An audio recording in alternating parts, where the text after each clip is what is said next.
结婚5年，陆晴雪从不让我碰，直到她的白月光从国外回来，当晚2人就迫不及待地睡在一起。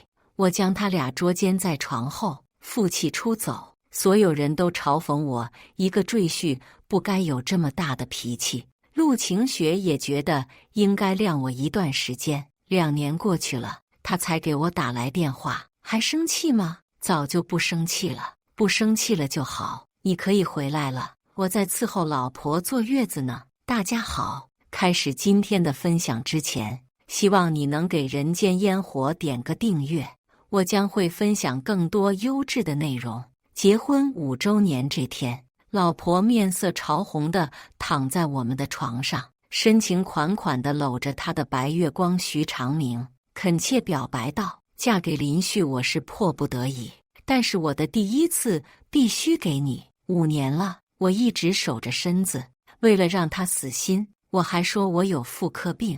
男人听了这番话后感动莫名，紧紧地将她拥进怀里。2个人继续开始了新一轮的水乳交融。我一直以为陆晴雪是个保守的人，所以从不强求。可是结婚后，我们一直没有同房过。我甚至放下了男人的尊严，向他求欢。但是只要一谈到这个话题，他都会很抵触，最后直接甩给我一份妇科病的检查报告。医生说了，我现在的身体不适合睡在一起，我也就妥协了。可他这一病就是5年，5年中，我积极陪他去看病吃药，照顾他的情绪，但他总是会不耐烦地呵斥我：你满脑子就是那些床上的事情吗？本来我今天应该被他派去出差，但是没想到老天爷下暴雨，给我留了下来，想着回来陪他过周年。没想到刚进家门就看见了一地的衣服，卧室的门把上还挂着陆晴雪的内裤，顿时全身的血涌上了头，我的手都握到门把上了，最后还是放了下来。我想给他最后的体面，想等他出来给我解释。我坐在客厅里，听着屋内的声音，他们2个人在我们的床上颠鸾倒凤，直到天亮了才沉沉睡去。清晨的第一缕光照到脸上的时候，我突然觉得好没意思，我真的无法再做这有名无实的丈夫了。我直接打开了房门走了进去，收拾起了自己的衣服。陆晴雪和徐长明被我弄出的动静吵醒了，他有些慌乱的那被子掩盖着自己的胸口，身旁的徐长明倒是有恃无恐地揽着他：你怎么回来了？你不是出差吗？昨天雷暴天气，机场关了，我就回来了。你昨天就回来了？我没有接枪。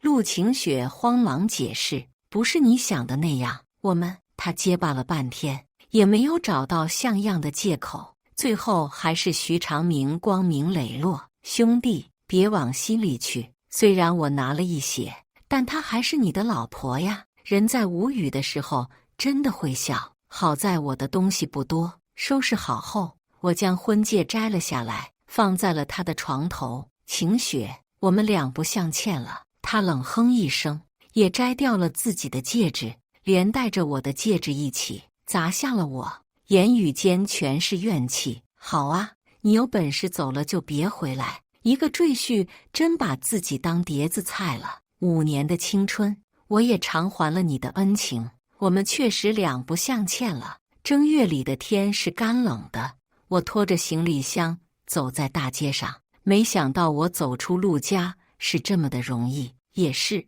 有时候结婚证都不能保障爱情，更何况一对戒指呢？当初为了表明我不是图陆家的钱才娶的晴雪，我说要跟他签婚前协议，没想到晴雪嫌麻烦，直接说不领证只办婚礼。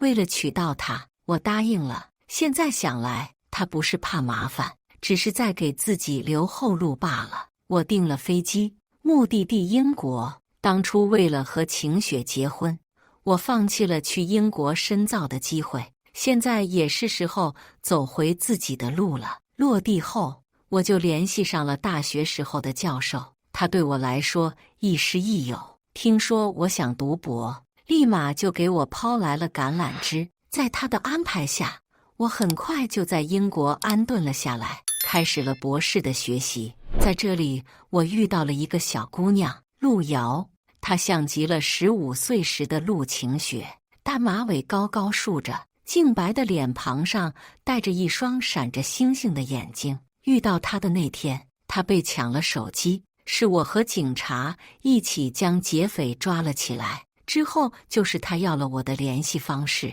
后面了解到她是学画画的，还是我的学妹。陆瑶总是以报答恩情为由请我吃饭，一来二去的，两人也就熟悉了。这天她求我做她的模特，想着也不是什么难事，我也就答应了。到了教室后，我有些拘谨，你需要我做什么？陆瑶一边摆画架，一边随意道：你把衣服都脱了。都脱。听见我的声音高了2度，陆瑶才反应过来，不，就上半身脱了就行，这个尺度我还是能接受的。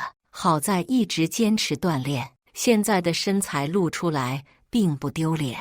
只是他指挥了我半天，也没摆出他想要的姿势。最后，陆瑶直接亲自上手，温热的触感抚上我的腰肌，我像是被蛰了一下，又羞又痒。他的手顺着腰直上脖颈，然后再从胳膊滑到了腹肌上，最后一双小手贴上了我的脸颊，四目相对间，我能感受到他呼出的热气，眼神放松，想象着你现在看着喜欢的人，15岁的陆晴雪吗？许是我的眼神中真的流露出了爱意，眼前的姑娘一下子羞红了脸。就这样就很好，这一坐就是1下午，我的脖子都酸了。好在天没黑就结束了，虽然他只是起了个稿子，但是我能看出来陆瑶很喜欢，他的嘴角始终都没有放下去过，满眼都是对自己作品的欣赏。旭哥，真的是太感谢你了，有了这幅作品，我肯定能评上今年的优秀毕业生。我穿着自己的衣服，第一次感觉自己被人需要的感觉是这么暖，耳根不由得发烫了起来。也就是这个时候，我妈竟然打来了电话，她的哭腔浓重：旭儿，你跟晴雪怎么了？她怎么让人停了你爸爸的治疗啊？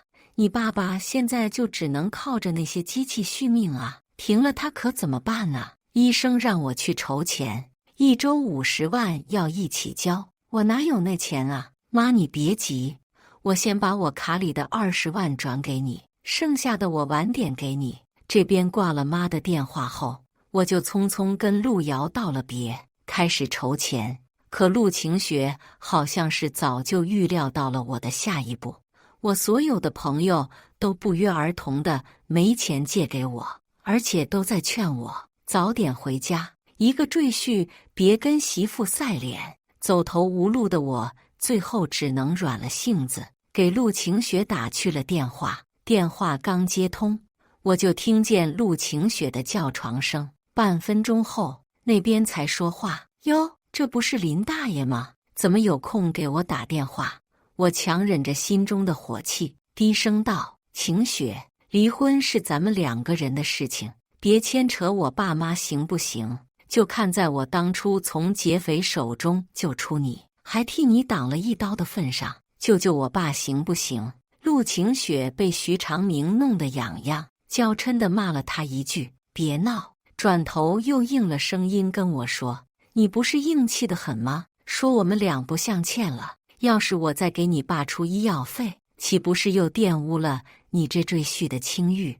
我终于还是忍不住了，全身的毛孔都在怒吼：我去你妈的陆晴雪，你还是不是人啊？我爸现在只要停了机器就会死，你能不能别在这种事情上开玩笑？有什么事情你冲我来。陆晴雪被我这么一吼也恼了，你叫什么叫啊？现在是你有求于我，你还这么理直气壮，你是想让你爸死早点吗？一点到我爸，我瞬间没了强势的勇气。晴雪，只要你让我爸继续治疗，你让我干什么都行，什么都行，什么都行。陆晴雪的喜欢恶作剧的劲儿又上来了，跟徐长明商量了一下后，说道：“你现在去大街上开视频给我和徐长明磕头，我就让你爸继续治疗。男人的尊严让我张口就想拒绝，但是一想到还在等着救命钱的爸爸，我毫不犹豫的就走到了大街上，给陆晴雪打去了视频。我的学校正好在英国最繁华的街道上，现在正是下班的高峰期，人流量巨大。我找了个地方，将手机立在了那里。陆晴雪和徐长明悠哉地裹着床单，半裸地躺在床上。刚跪下，路过的人都向我投来了异样的眼光，还有人拿出手机拍。我咬紧了后槽牙，磕了下去。陆晴雪戏谑地笑着，10点进，听不见声音。我几乎是用尽了全身的力气，一下子就磕出了血。就当我磕了10几个后，一双柔软的手拉住了我。陆瑶，你怎么来了？这一刻，我真的想找个地缝钻进去，但我看见他的眼眶红红的，满脸的心疼起来。这是我认识以来第一次见他对我动气。陆瑶，我这边有点事情，我话还没说完，他就塞给我一张卡，里面有300万，你先拿去给叔叔用。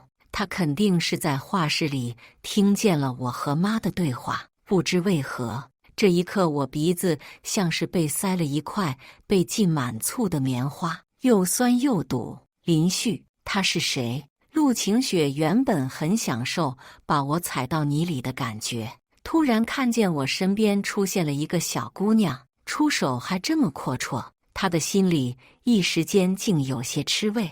我已经不想再跟她多说一句，直接挂断了她的视频。现在的情况也已经不允许我和陆瑶客气矫情，这钱算我向你借的，一会回去我给你写一个借条。陆瑶知道，如果他不要借条，我肯定不会用这笔钱，所以就答应了。后面我直接把钱给我妈汇了过去，坐了最近的一班飞机飞了回去。陆瑶也跟着我回去了，名义上他说是想回去看看爸妈，但我知道他是担心我。可就当我们刚落地的时候，我妈打来了电话，声音沙哑：“旭儿，你爸走了。”那一刻我脑子瞬间空白，后面我怎么去的医院都不知道了。陆瑶一直陪在我身边，帮我照看着我妈，我才能腾开手去处理我爸的后事。而陆晴雪是在我爸去世的第3天才来的灵堂，跟他一起来的还有徐长明。因为现在对外我们并没有宣布离婚，所以他们2人一起出现，还是引起了不少人侧目。但我们相熟的朋友却都默契的什么都没说，想来他们也知道，我一个赘婿在陆晴雪的心里没有任何的位置吧。我回来之后已经跟我妈说了我们2个之间发生的事情，所以她看见陆晴雪来了，根本没给好脸色。但是为了不让我难堪，她并没有发作，只是质问道：“谁让你来这里的？我们不欢迎你。”陆晴雪可能也没有想到自己的一时玩趣造成了这么大的后果，她有些愧疚地给我妈塞了一张卡：“妈，这件事情我有错，这张卡里有1000万，就当是给你们的补偿吧。”我妈直接把卡扔在了她的脸上，徐长明下意识地将她护在了身前，推了我妈一下，好在我眼疾手快扶住了她，不然我妈就摔倒在地上了。“你干什么？”徐长明装着一副茶里茶气的样子：“抱歉，我只是太担心晴雪的安危了。”陆晴雪被这一推，也闹起了脾气：“妈，怎么说咱们也是一家人，我好心好意的给你钱，你还这样对我。再说了，爸的事也不能全怪我，要不是林旭赌气离家出走，我也不会这样。”这番话周围的人都听不下去了，但是碍于陆晴雪大小姐的面子，没人敢说些什么。都识趣的离开，给我们一行人腾出了空间。我妈直接一巴掌打到了他的脸上。别叫我妈，我已经不是你妈了。就因为你的一时兴起，让我失去了老伴，林旭失去了爸爸，现在还光明正大的带着姘头来灵堂。没见过你这么不要脸的女人。陆晴雪可能这辈子都没挨过几次打，抬手就要还回去，硬是被陆瑶接住了。对长辈下手，不好吧？陆晴雪这才发现面前的女孩火力一下子转移了，就是你勾引的林旭吧？林旭原来多听话的一个人，现在都让你带坏了。虽然我已经习惯了他的奚落，但是在妈和陆瑶的面前，我还是不能忍受。我将他们护在了身后，你有什么冲我来？陆晴雪看着我逞英雄，不禁冷哼了一声。你这个赘婿真的是长本事了，你还护着他？你知不知道自己是有老婆有家室的人？那你呢？你和徐长明上床的时候想过我吗？回旋镖直直扎在了他的身上。陆晴雪被噎得一时说不出话来，最后还是徐长明给他找不了回来。你别说，他还真的想过你，最爽的时候他叫过你的名字。说完这句话，陆晴雪也被羞红了脸，毕竟是我爸的葬礼上，他狠狠地剜了徐长明一眼。这半开玩笑的一句话我都听不下去，更别说我妈了。他再也没了往日的体面，冲上去就准备打这对狗男女，但是没想到他一口气没上来，当场就晕死过去了。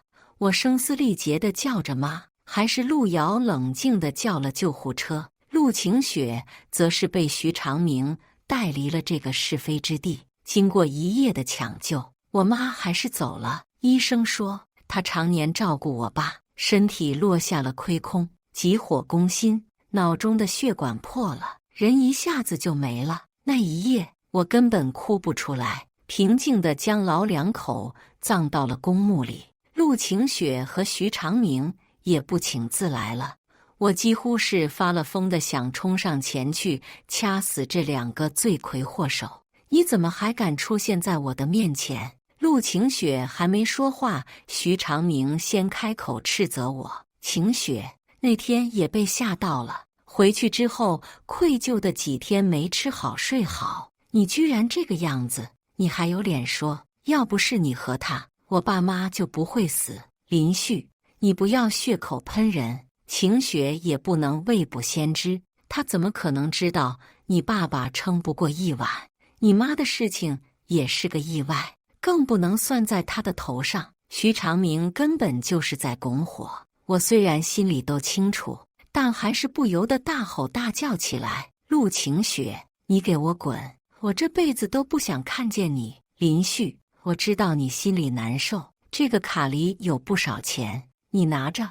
我一下子就扔掉了他递过来的银行卡。你以为钱可以买断所有人的命吗？我爸妈再也回不来了。陆晴雪言辞软和了下来。我知道啊，不然你以为我来这里干什么？现在爸妈走了，你孑然一身，还是跟我回去吧。徐长明在旁帮腔，就是咱们两个一起伺候好晴雪，把日子过好，比什么都强。不可能。陆晴雪，我这辈子都不可能跟在一起了。看着我歇斯底里的样子，陆晴雪也不爽了起来。林旭，我几次三番地给你台阶，你别给脸不要脸，你要认清楚自己的身份。一个赘婿敢跟我这么叫板，是不是我以前太骄纵你了，让你不知道自己是谁了？你要是还这么执迷不悟的话，我不介意让你在外多流浪几天，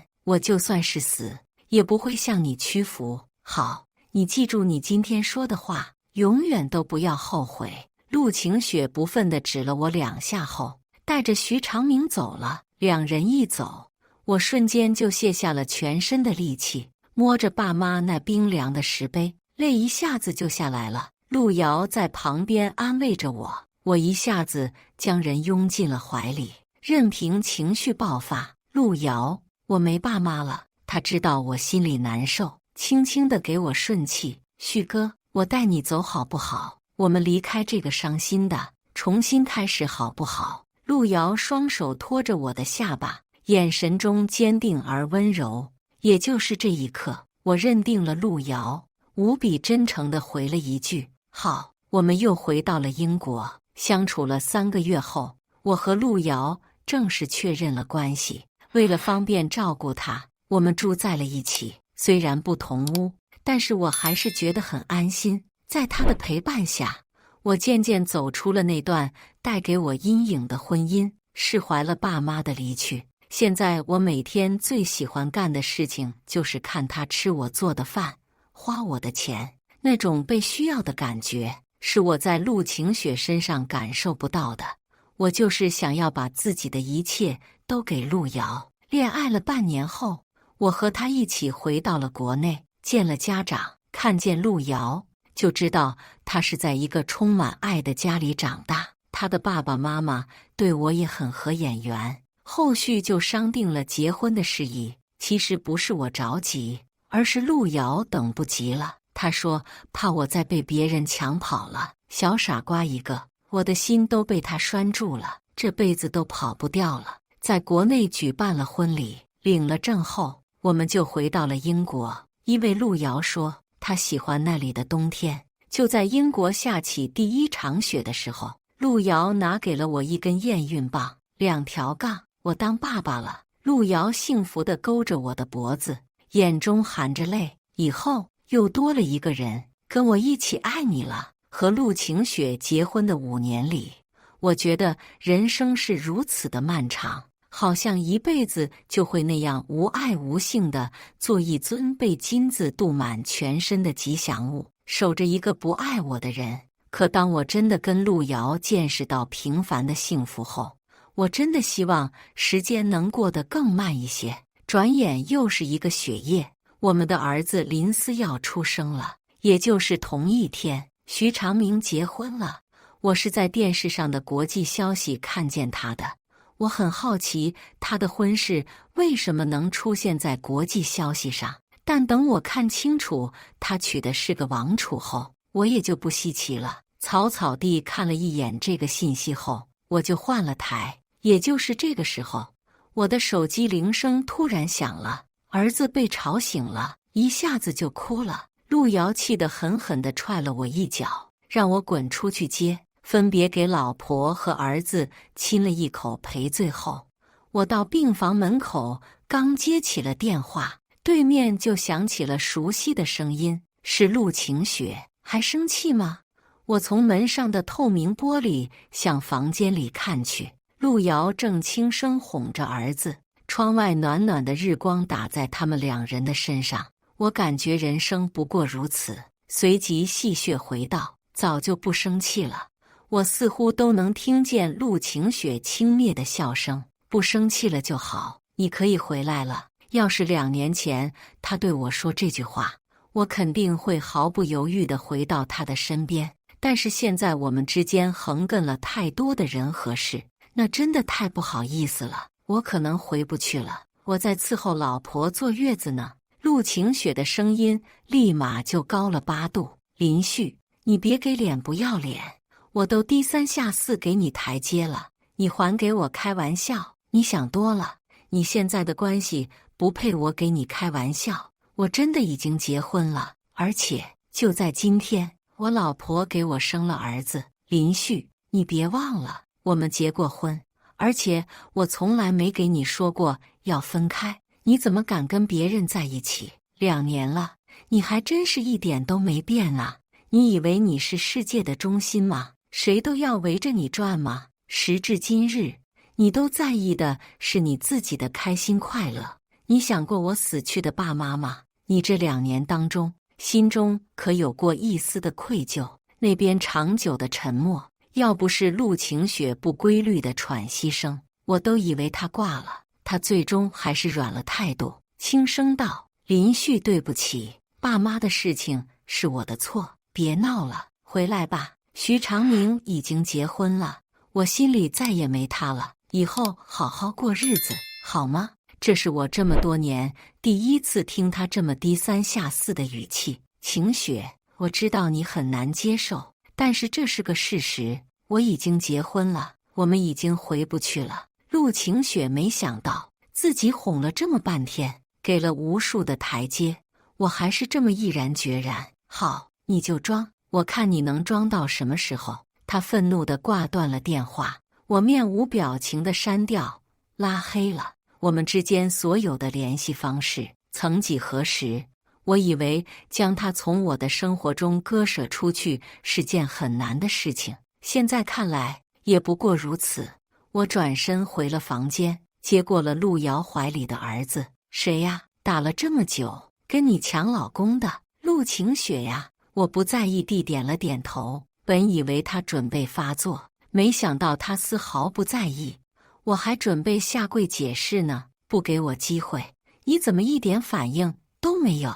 陆瑶没好气的又踹了我一脚。怎么了？不骂你一顿你就不爽是吧？我不是那个意思，我是觉得你不紧张我了。紧张有什么用？天要下雨，娘要嫁人，你要是真的想跟他跑，我也没办法。再说了，你是香饽饽，我陆瑶也不差，鲜花不插在牛粪上也能长得很好。爸爸真的不是这么好当的。儿子出生的第一晚，我基本上没怎么睡觉，他就像是知道要心疼妈妈一样，只在我身上睡觉才不哭。臭小子还尿了我一身。就当我给他换尿布的时候，陆晴雪在几个大汉的簇拥下进来了。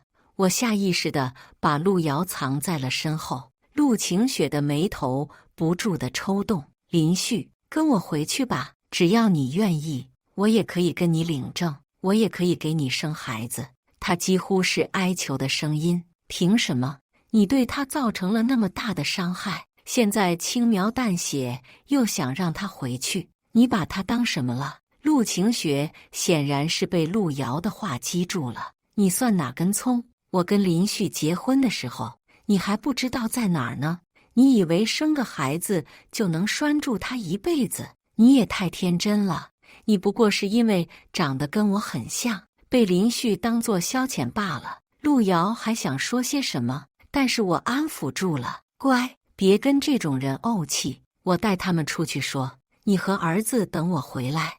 我和陆晴雪的事情他都知道，他信我，但还是害怕陆晴雪会对我动粗，紧紧地攥住了我的胳膊。我伸手扶了扶他的头，又亲了儿子一下。放心，我一辈子都是你们娘俩的。转头又对陆晴雪道：我们出去说，不要在这里打扰我的家人们。陆晴雪看着这一幕，红唇几乎要咬出血，她不愿意动。你说，我和他你选谁？本来他带着一群人闯到病房，我就有点恼，现在还这么幼稚。但是为了不让陆瑶担心，我还是压低声音道：不要给自己找难堪好不好？如果出去，我们还能心平气和地解决问题。要是你们还在这里，我就报警，咱们都别好过。陆晴雪从来都不怕威胁，但是她看见了我眼中的坚决，最后还是妥协了。到了医院门口，陆晴雪再也克制不住自己的感情，一下子拥上了我。我用尽了全身的力气，才将她从身上扒下来。陆大小姐，不要这么不体面好不好？这不一直都是你想要的吗？在你和徐长明上床之前，是的，现在我并不需要。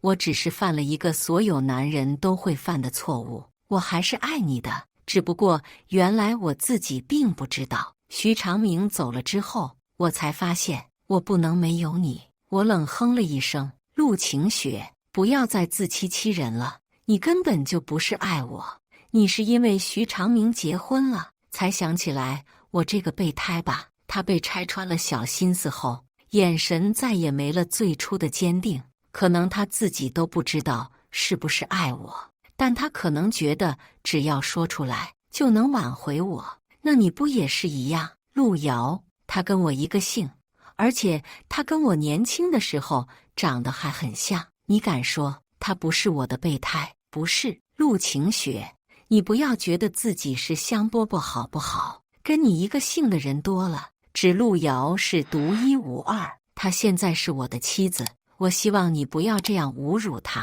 侮辱？陆晴雪自嘲地笑了，她有什么好的，值得你这么护着？要长相没长相，要家世没家世，她哪里能比得上我？原来人真的会厌恶自己曾深爱过的人。看着他现在歇斯底里的在我面前诋毁陆瑶，我只觉得恶心。就算没有他，我们也不会在一起。才2年的时间，难道你都忘了我爸妈是怎么死得了吗？就因为你的一次恶趣味，我爸死了。